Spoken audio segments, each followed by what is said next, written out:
वाढून काचा काचा तुला काय झालं?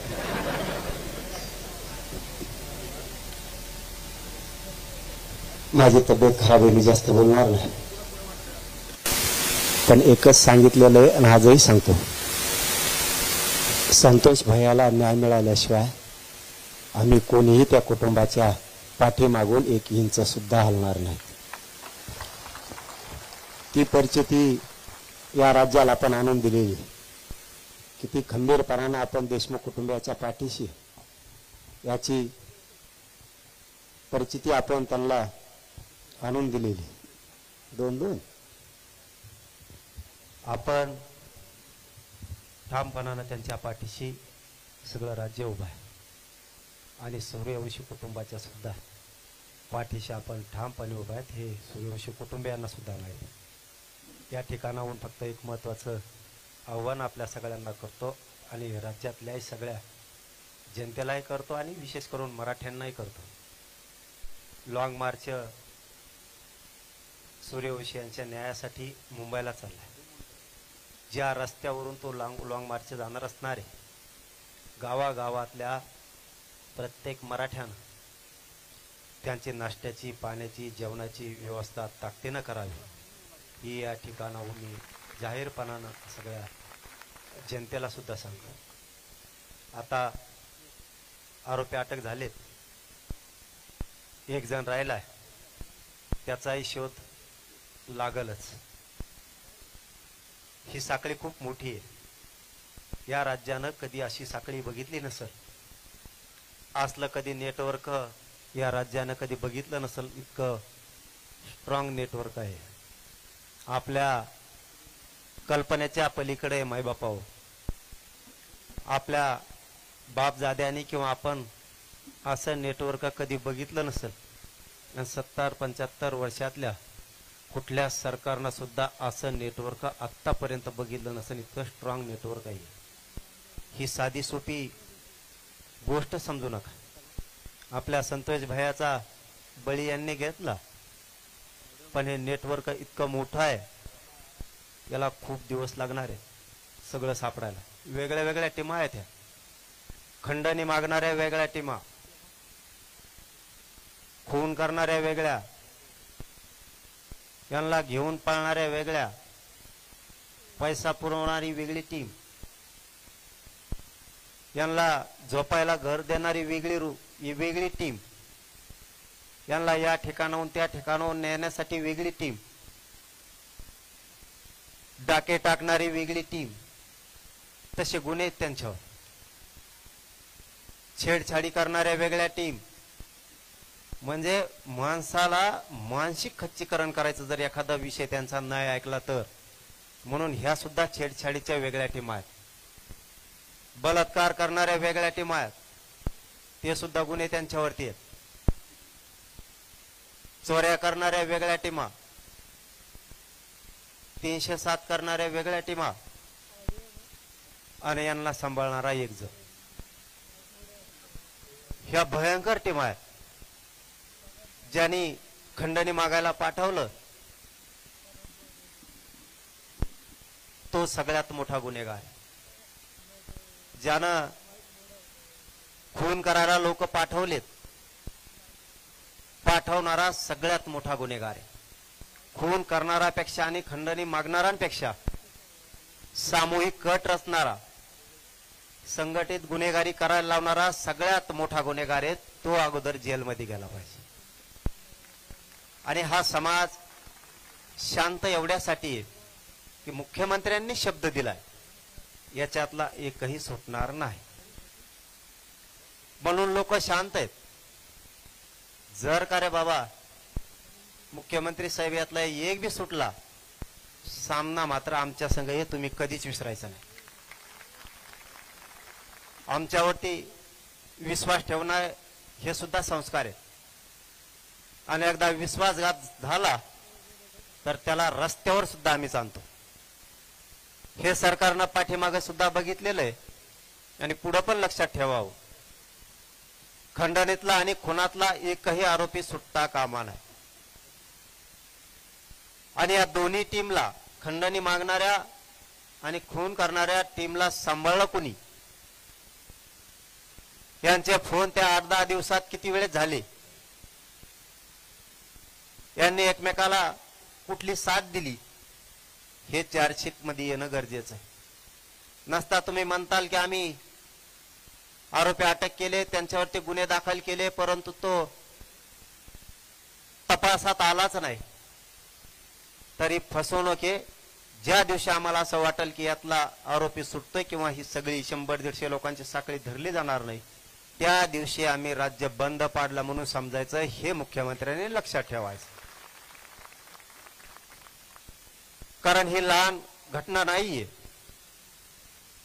ही खूप मोठी घटना आहे. त्यामुळं या कुटुंबाला 100% न्याय घेतल्याशिवाय आपण कोणी हटणार नाही आणि सूर्यवंशी कुटुंबाला सुद्धा न्याय दिल्याशिवाय आपण हटणार नाहीये.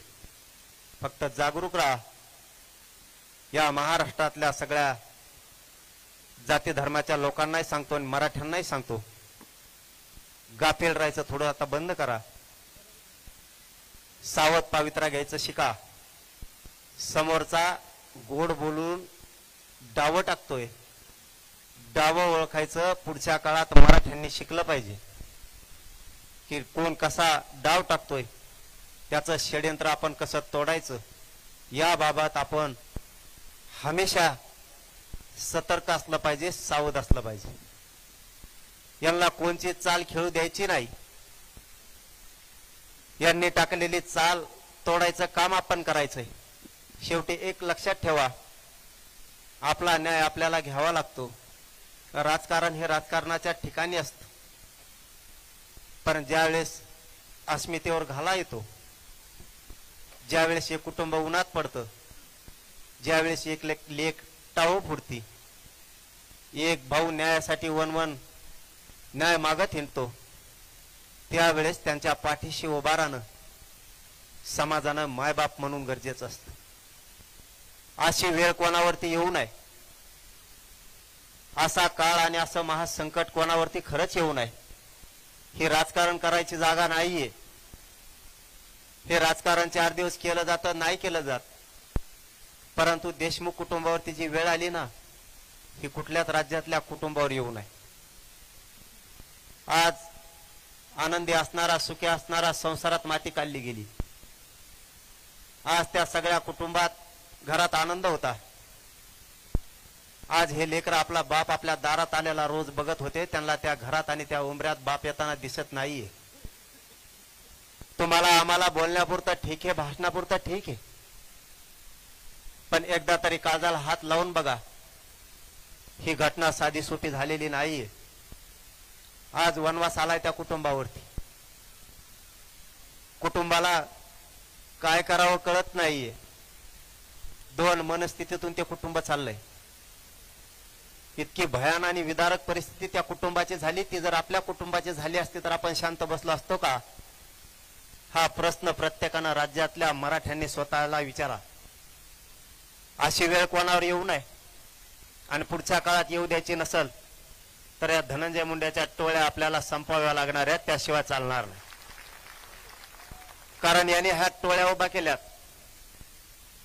कारण त्याचं नाव आपण कधी घेत नव्हतं, पण ज्या दिवशी धनंजय देशमुखांना पोलीस स्टेशन मध्ये जाऊन धमकी देण्यात आली, त्या 26 दिवसानंतर आपण त्याचे लोक शांत केले नाही म्हणून त्याचं नाव घ्यायला सुरुवात केली.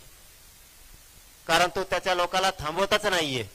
याचा अर्थ असा होतो की तुमची मूक संमती, तुम्ही काय पण करा, मी तुमच्या पाठीशी. इतके भोळे आता आम्ही सुद्धा राहिलेले नाहीयेत. आम्हाला आमच्या समाजाला कुठल्या पद्धतीने न्याय द्यायचा इथपर्यंत आम्हाला कळतंय. तुम्ही जाणून बुजून किती जाती विष घालायला लागलात हे आम्हाला कळतंय. तुम्ही मीडियात कोणची भाषा बोलताय आणि जनरल बसल्याच्या नंतर कोणची भाषा बोलताय तेवढी अक्कल आम्हाला आहे.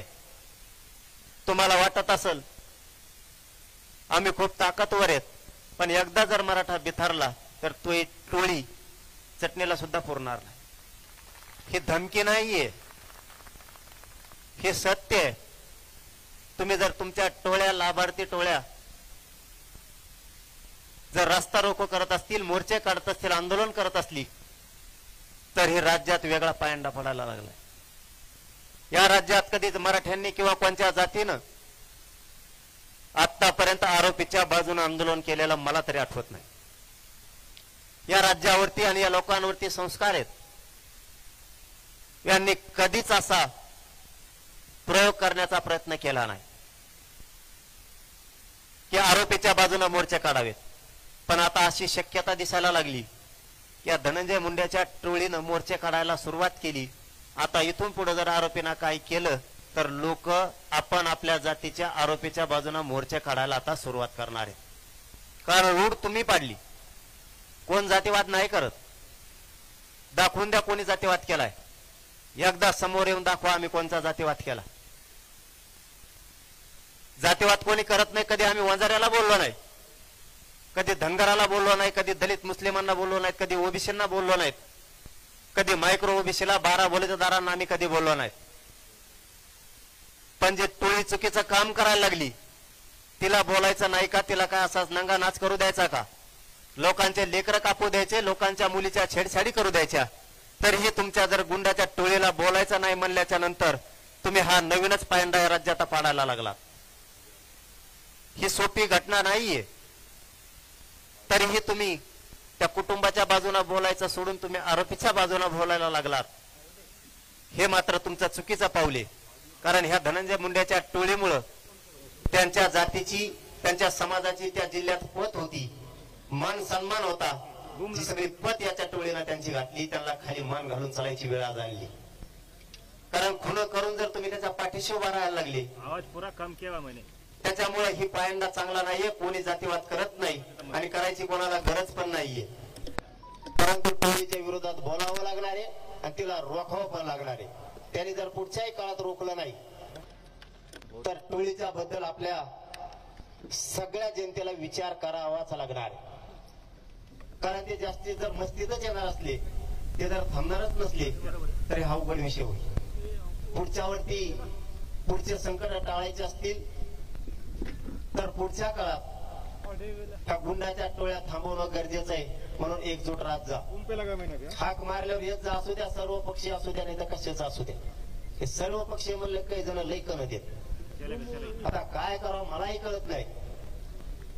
असुदला तरी असू द्या, एखाद्या वेळेस लेकीच्या हाकीला मान द्यायचं शिका. लेख बाळगट हो फोडती साथी माझ्या बापाच्या न्यायासाठी तुम्ही या, तर आपण आलं पाहिजे. आपण नाही मान सन्मानाचा विचार केला पाहिजे. खाली जागा मिळाली नाही तर वर मिळाली नाही तर नाही मिळाली तरी चालत, पण इथून पुढचा पायंडा मान सन्मानासाठी नाही तर न्यायासाठीच पडला पाहिजे. त्यासाठी मिळेल तिथं बसायची तयारी आपण ठेवली पाहिजे. न्याय आपल्यासाठी खूप महत्वाचा आहे. तरच या एकजुटीला किंमत आहे. नाही तर